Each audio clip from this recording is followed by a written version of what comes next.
অবশেষে অনুমোদিত হলো বাংলাদেশের 57তম পাবলিক বিশ্ববিদ্যালয় ঢাকা সেন্ট্রাল ইউনিভার্সিটি। সো অনেক শিক্ষার্থী জিজ্ঞেস করে যে ভাইয়া ঢাকা সেন্ট্রাল ইউনিভার্সিটি কি আমাদের জন্য অর্থিত হবে কিনা, কিংবা আমি কমার্সের থেকে বিলং করছি, আমার কোনো বিশ্ববিদ্যালয়ে চান্স হয়নি, ঢাকা বিশ্ববিদ্যালয়ে চান্স হয়নি, গুচ্ছতেও চান্স হয়নি, সর্বশেষ এনইউ একটা অপশন ছিল, অনেক শিক্ষার্থীরা আবার এনইউতেও চান্স হয়নি। তো বিষয়টা দুঃখজনক। এখন ভাইয়া দেখো, আমরা সর্বশেষ আপডেট অনুযায়ী ঢাকা সেন্ট্রাল ইউনিভার্সিটি তাদের লোগো প্রকাশ করেছে।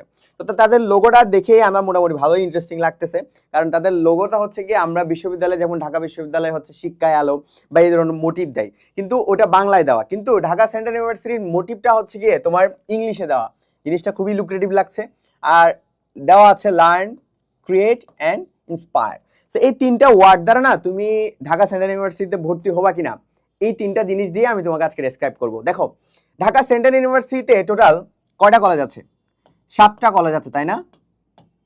তো এই 7টা কলেজে মোটামুটি সবগুলো কলেজেই আমার ভালো লেভেলে আছে। যেমন ঢাকা কলেজ ঢাকা বিশ্ববিদ্যালয়ের আগে, ইডেন আছে, হ্যাঁ ইডেনও কিন্তু ঢাকা বিশ্ববিদ্যালয়ের আগে এস্টাবলিশ, বদরুন্নেসা আছে, হ্যাঁ তারপর হচ্ছে সোহরাওয়ার্দী আছে, তিতুমির আছে, হ্যাঁ সরকারি বাংলা কলেজ আছে, কাজী নজরুল ইসলাম আছে। এই 7টা কলেজ, এই 7টা কলেজে আমরা চাইলে আমাদের পড়াশোনা চালিয়ে যেতে পারবো। কমার্সের জন্য প্রায় এই 7টা কলেজ মিলিয়ে প্রায় 2100 প্লাস সিট আছে।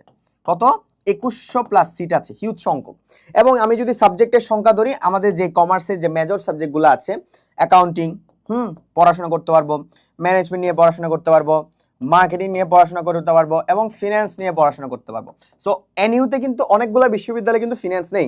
সো বাই দ্য ওয়ে, আরেকটা ইম্পর্টেন্ট কথা হচ্ছে, তোমাদের এনইউতে রেজাল্ট দিয়েছে, অসংখ্য শিক্ষার্থীর এনইউতে কিন্তু চান্স হয়নি। সো আপকামিং তোমার নেক্সট এবং লাস্ট অপশন হচ্ছে বাই ডিসইউ। এবং এনইউ কিন্তু একটা পাবলিক বিশ্ববিদ্যালয়, কিন্তু এনইউ তো হচ্ছে কলেজের আন্ডারে। বাংলাদেশে প্রায় 881টা কলেজ আছে, ওগুলোর আন্ডারে আমরা এনইউ বলি। বাট এনইউর সাথে 7 কলেজের ডিফারেন্সিয়েশন করা এটা মোটেও যোগ্য নয়, কারণ এনইউ হচ্ছে গিয়ে তোমার কলেজ ক্যাটাগরির, হ্যাঁ কিন্তু এখানে কলেজ ক্যাটাগরির হলেও এখানে কলেজগুলোর একটা পুরাতন ঐতিহ্য আছে। প্লাস হচ্ছে এই কলেজগুলো আবার কিছু ছিল ঢাকা বিশ্ববিদ্যালয়ের আন্ডারে ছিল। প্লাস হচ্ছে গিয়ে এই বিশ্ববিদ্যালয়ের ক্ষেত্রে নতুন করে যেহেতু অনুমোদন করেছে ঢাকা সেন্ট্রাল ইউনিভার্সিটি, সো এটার অবশ্যই একটা বিশেষত্ব আছে এনইউর তুলনায়। সো এনইউ বাদ হয়ে গিয়েছে, আমাদের এটা দেখার দরকার নেই। এখন আসো, আমরা যে 7 কলেজের মধ্যে আমরা অ্যাকাউন্টিং নিয়ে পড়াশোনা করতে পারবো, ম্যানেজমেন্ট নিয়ে পড়াশোনা করতে পারবো, মার্কেটিং নিয়ে পড়াশোনা করতে পারবো, এবং ফিনান্স নিয়ে পড়াশোনা করতে পারবো। সো তুমি এখানে ফিনান্সও পাচ্ছ। সো আসো, এই যে 7টা কলেজে আমরা 4টা বিষয় নিয়ে পড়াশোনা করতে পারবো। ওকে, সো আমাদের এখানে লার্ন করার ক্ষেত্রে আমাদের একটা ভর্তি পরীক্ষা অংশগ্রহণ করতে হবে। এই ভর্তি পরীক্ষার ক্ষেত্রে আমাদের 3-4-5টা সাবজেক্টে আমাদের পরীক্ষা দেওয়া লাগবে। অ্যাকাউন্টিংয়ে 20, হ্যাঁ তারপর হচ্ছে বাংলায় 20, হ্যাঁ তারপর হচ্ছে ইংলিশে 20, হ্যাঁ ফিনান্সে 20, ফিনান্স এবং মার্কেটিংয়ে 20, আর ম্যানেজমেন্টে 20। টোটাল হচ্ছে আমাদের 100 মার্কসের পরীক্ষা দেওয়া লাগবে। যদিও আমাদের পুরোপুরি এখনো সার্কুলার প্রকাশ করা হয়নি, ধারণা করা হচ্ছে আমাদের এই মাসে আমাদের সার্কুলারটা প্রকাশ করা হবে। এরপরে হচ্ছে গিয়ে আমাদের সেকেন্ড যে মোটো, সেটা হচ্ছে ক্রিয়েট। তার মানে কি ক্রিয়েট করবা তুমি? এই যে ঢাকা সেন্ট্রাল ইউনিভার্সিটিতে পড়ার পরে তুমি ক্রিয়েট করতে পারবা। দেখো, তোমার একটা আইডেন্টিটি ক্রিয়েট করতে পারবা। সিম্পল কথা। কেন? তুমি যেভাবে, আমি যেভাবে ঢাকা বিশ্ববিদ্যালয়ে পড়াশোনা করতেছি, বলতেছি ডাবিয়ান, তুমি নিজেকেও পাবলিকান বলতে পারবা, কারণ এটা বাংলাদেশের কততম? 57তম পাবলিক বিশ্ববিদ্যালয়। অনুমোদন হয়ে গিয়েছে অলরেডি, লোগো প্রকাশ করে ফেলেছে, এই যে স্টাবলিশ ইন 2026। সো তুমি নিজেকে আইডেন্টিটি ক্রিয়েট করতে পারবা যে আমিও একজন পাবলিকান। এই যে বাহা ভাই বলতেছে উনি একজন পাবলিকান, যে চবিয়ান, হ্যাঁ রাবিয়ান, ও বলতেছে আমিও নিজেকে পাবলিকান হিসেবে দাবি করতে পারবো, কারণ এটা বাংলাদেশের 57তম পাবলিক বিশ্ববিদ্যালয়। এরপর হচ্ছে ইন্সপায়ারেশন। কেন ইন্সপায়ার হবা? হোয়াই? কারণ হচ্ছে গিয়ে এই যে ঢাকা কলেজ, এই যে ইডেন কলেজ, কিংবা এই যে 7টা কলেজ আছে, এগুলার পুরাতন কিছু ইতিহাস আছে। এখান থেকে যারা পড়াশোনা করে গিয়েছে তারা বেশ কিছু অ্যাডভান্টেজেস পেয়ে গিয়েছে। কেন? এখানে সবচেয়ে ইম্পর্টেন্ট যে অ্যাডভান্টেজ, যেটা তুমি এনইউতে পাবা না, সেটা হচ্ছে গিয়ে এখানে লোকেশন। এটা লোকেশনগুলো হচ্ছে গিয়ে ভাইয়া কি কেন্দ্রিক বলতো? ঢাকা কেন্দ্রিক। দেখো, ঢাকায় টোটাল আমাদের 3-4টা পাবলিক ইউনিভার্সিটি আছে। একটা হচ্ছে ঢাকা বিশ্ববিদ্যালয়, একটা হচ্ছে বিউপি, আর একটা হচ্ছে তোমার জগন্নাথ, আর একটা হচ্ছে জাহাঙ্গীরনগর। এই 4টা পাবলিক বিশ্ববিদ্যালয়ে যে সুযোগ সুবিধাগুলো পাচ্ছে, তুমিও সেম ক্যাটাগরির সুযোগ সুবিধা পাবা। তুমি যে রিসোর্স, তুমি যে টিউশন, তুমি যে পার্সোনাল ডেভেলপমেন্ট করতেছো, তুমি যে প্রেজেন্টেশন স্কিলস ডেভেলপমেন্ট করতেছো, তুমি যে জব স্কিলস ডেভেলপমেন্ট করতেছো, তুমি যে ট্রান্সপোর্টেশন সুযোগ সুবিধা পাচ্ছ, তুমি যে নেটওয়ার্কিং সুযোগ সুবিধা পাচ্ছ, সবগুলা তুমি একই জায়গায় পেয়ে যাচ্ছ। কিন্তু তুমি যে, তোমার যদি এনইউতে অ্যাডমিশন হইতো, তুমি কিন্তু এই সুযোগ সুবিধা পাইতা না। তোমার হয়তো বা গ্রামে কোনো একটা কলেজে পড়াশোনা করা লাগতো। তো তোমার একটা এই যে ইন্সপাইরেশন, এটা কিভাবে আসবে? এই যে আসবে হচ্ছে গিয়ে তোমার এই যে তুমি কেন পড়াশোনা করবা ডিসিউতে, এই যে লোকেশন বেসড এর কারণে। তুমি লোকেশন বেসড এর কারণে ঢাকায় থাকতে পারছো জবের ক্ষেত্রে, তারপর হচ্ছে প্রেজেন্টেশনের ক্ষেত্রে, নিজের পার্সোনাল জব স্কিলের ক্ষেত্রে, সরকারি চাকরির ক্ষেত্রে সব কিছুর ইনফরমেশন তুমি আগে দেখতে পাচ্ছ।